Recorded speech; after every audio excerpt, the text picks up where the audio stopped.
Pastor Annie Bell, and I'm the creator of R.E.I.G.N, and I also have a ministry called Wealth Management Ministries, where R.E.I.G.N is actually the one of my outreaches.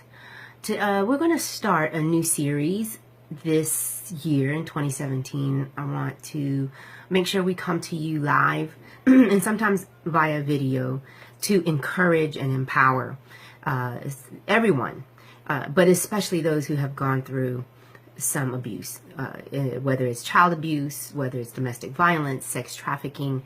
Abuse is traumatic, and so we want to make sure that we're speaking to you in many different formats so that we can get out to the masses and get to the people who truly need our help.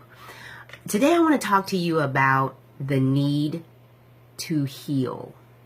A very important piece. A lot of times we don't think a lot about that healing, and that is so very needed. Just like the body was created so that it heals from the inside out.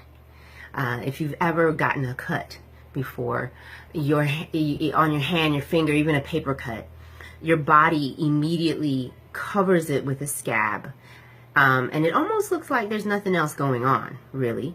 But you better believe that deep inside, under that scab, there's a lot of work going on to fight infections, to get the cells and the tissues and everything together to bring healing to that area. I'm talking about as even small as a paper cut. We know those things are painful, but the body works from the inside out to heal. I'm going to give you an example.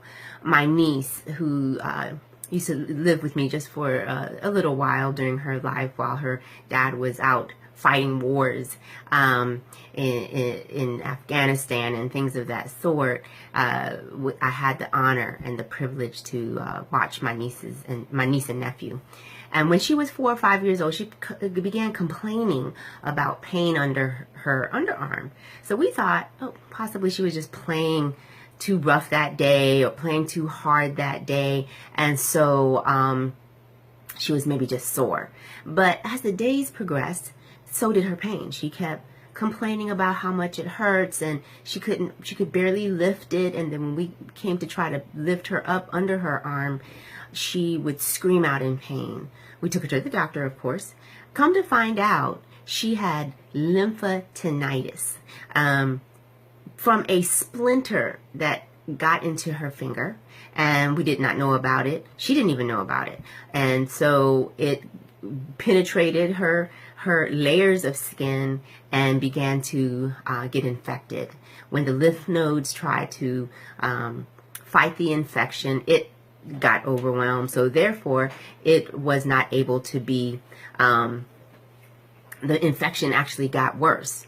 And so, the body tried to do what it can. And then when it couldn't, we actually had to get outside help. She had to get antibiotics to help fight the bacteria. So, what am I trying to say here? Any emotional abuse, okay, let me check my notes here. Any emotional abuse, whether it is from childhood, adulthood, anything like that, any kind of abuse is traumatic to the emotions, to our mental state of being. And it deserves and has to be corrected. And so our brain does what it needs to do to try to survive at that moment.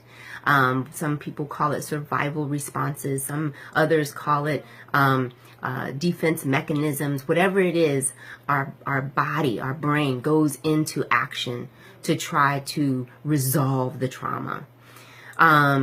Childhood trauma has been known to cause adult onset illnesses like diabetes, obesity, heart conditions. These are things that, especially like I said, derive from childhood trauma that has not been resolved.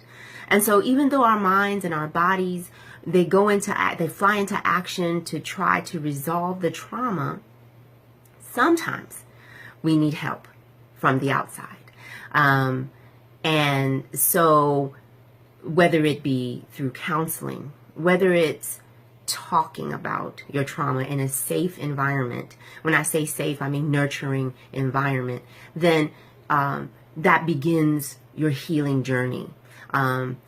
There's no shame in that. I needed that. I'm a survivor. I have this t-shirt designed specifically for R.E.I.G.N. I survived that very thing that was meant to kill me. I am a survivor of childhood polio. I caught polio from the vaccine. I was supposed to die before I was 16. The doctor did not give a good prognosis for me.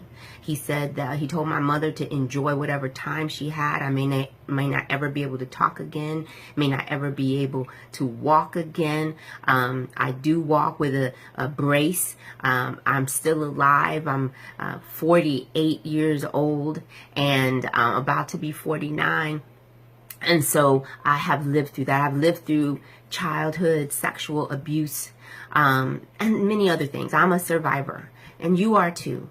And you need a fighting chance to be able to thrive. And it's okay that you might need some help. It's all right that you might have to get counseling or a life coach. That is what we're here for. So I implore you to this year, 2017, go from just merely surviving to actually thriving. Get into your thrive zone. I want to help you.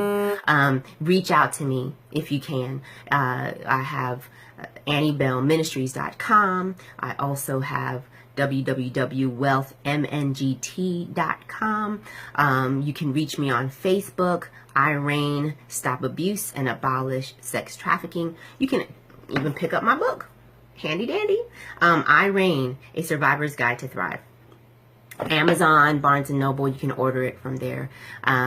I particularly like Amazon. It's just easier, and sometimes you don't even have to pay shipping and handling. But anyway, that's aside from that. So this year, I want you to make a promise to yourself. Okay, I'm not talking about a resolution, New Year's resolution. I'm not talking about that. I'm talking about you taking control over your life and enjoying it, thriving in it. Jesus came to give us life, and that more abundantly. Zoe. So let's not take that time in vain. All right, well, I was trying to do this for 1 minute, but it looks like we're into our 8th minute. So let me get off of here, and I will come back at you soon with yet another encouragement and empowerment minute. God bless you.